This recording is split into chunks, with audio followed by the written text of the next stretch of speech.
Although it was written about 3,000 years ago, the 23rd Psalm is one of the most popular passages in the Bible.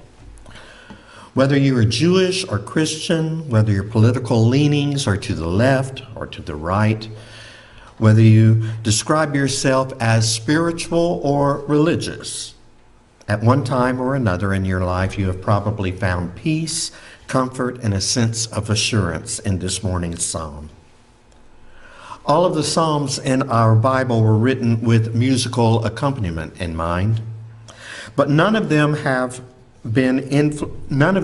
influenced modern music to the degree that the 23rd Psalm has. Its lyrics have made their way into music of all genres, from classical music like Johann Sebastian Bach's Cantata No. 112, to rock music such as Pink Floyd's Sheep, even finding its way into thrash metal such as Megadeth's Shadow of Death. And so I believe we do the psalm a disservice unless we are able to hear the underlying musical chords and tones that the composer would have imagined laced throughout the psalm, and unless we are able to sense the rhythm and beat which provides its foundation. You may not feel you are musical, but that's not true. All of nature is fraught with music. From the sound of birds with the dawning of each day to the mournful song of whales calling out to each other in the ocean depths. We just need to listen. Whether you are hearing or deaf, you are musical. You feel within your body the pounding bass of thunder and sway to the rhythm of the waves as they rush forward on the seashore and reluctantly recede back into the ocean. Whether you can read music or not, you are musical. All of humanity is musical, says novelist Mitch Albom. Why else would God have given us a beating heart? So in the time we have together this morning, I want to explore the 23rd Psalm from a musical perspective. The psalmist imagines God as a good shepherd, insisting that we take our rest in green pastures and leading us to refreshing waters, both of which restore our soul. If one were to imagine the psalm's tempo, we might describe it as adagio.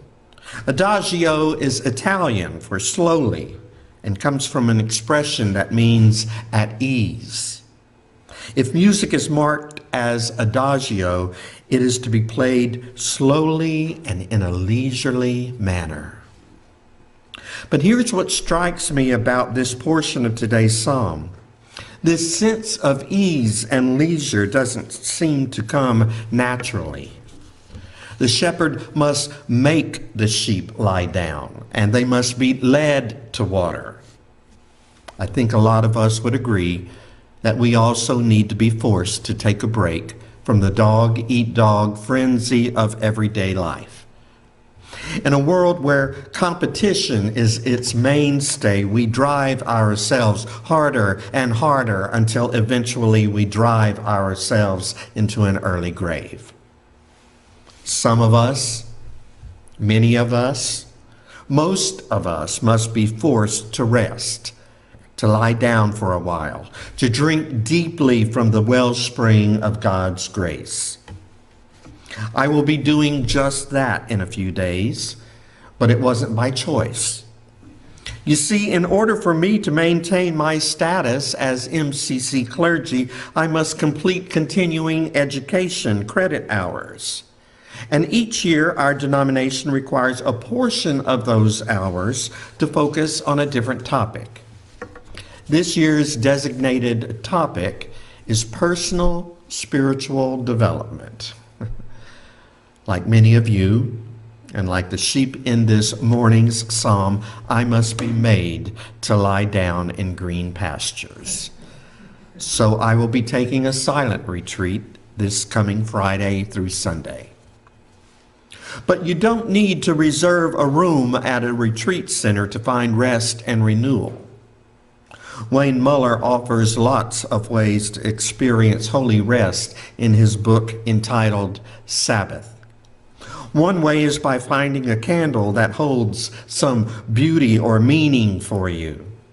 When you have set aside some time before a meal or during prayer, meditation, or simply quiet reading, set the candle before you, say a simple prayer or blessing for yourself or someone you love, and light the candle. Take a few mindful breaths, and for just that moment, let the hurry of the world fall away. Another way to find rest, Muller suggests, is to take a Sabbath walk. For 30 minutes, walk slowly and silently, preferably outside in nature. Let your senses guide your walk. Pause when drawn to a leaf, a rock, or a color. Don't hurry because there's no place to go. Then when it's time, the rhythm of being there gives way to the rhythm of moving along. Simply move on. When you are called to stop, stop and investigate. When you are called to begin again, move on. There's nothing more to the exercise. Taking these Sabbath breaks from life allows us to be well rested for what the future holds. For as we continue in our psalm, we read that the future is not always a bright one. We can't stay forever beside still waters and rest in green pastures. And so we sense a change in the tempo of the psalm. It's no longer a leisurely beat, but in fact, it seems to be getting slower, almost like a funeral dirge, as we find ourselves making our way through dark valleys. And so the tempo might be described as lento, a musical term meaning slow. We've all found ourselves slowly and painfully plodding through life with a lento tempo. We trudge through our darkest valleys with barely enough strength to make it one more step. But here's the good news. We're not alone. Regardless of whether we may feel abandoned by God, we're not alone. And if God is by our side, then the psalmist assures us we have nothing to fear. Even though I walk through the darkest valley, I fear no evil, for you are with me. Whether our darkest valley is a potentially terminal illness, a job layoff, the loss of a loved one, or the rejection of our family or friends, God is with us, armed with both a rod to protect us against anything that would try to destroy us, and a staff to pull us back to safety. Even if we find ourselves face to face with our enemies, we are anointed by God and our cup overflows. And it's at this point that we sense a shift in the mood of the psalm as it builds to a crescendo of praise and thanksgiving to God, declaring that surely goodness and mercy shall follow us all the days of our lives. But the word follow here is better translated as pursue. A surprising word that is usually used when speaking of enemies intent on overtaking and destroying us. God's goodness and mercy aren't just following us, they are chasing us down. Furthermore, the word surely is better translated as only. So instead of enemies that are in hot pursuit of us, the psalmist proclaims only goodness and mercy will be chasing me down. And in what appears to be its finale, the psalm comes to a close with the words, I shall dwell in the house of God my whole life long. But once again, Some scholars feel there's a better, more accurate word for dwell. That word being return. I will continually return to God's presence my whole life long. And so it's really not the end of the psalm after all. The journey hasn't ended, but instead seeking God's presence is a lifelong endeavor. So we find at the end of the psalm 2 dots, which in music language means repeat from the beginning.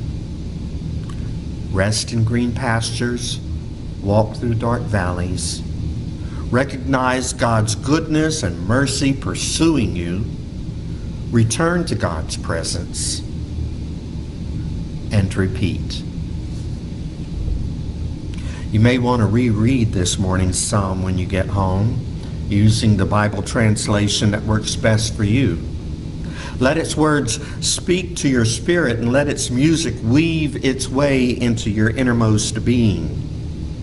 Try to take time to be still and quiet on a regular basis, because if you do, that rest in God's presence will fortify you when you find yourself in your dark valleys. As much as we would all like to while away our days in green pastures, the rhythm of life insists that we walk through dark valleys. As you do, may you find strength and assurance in a 3,000-year-old song that never seems to lose its impact. Amen.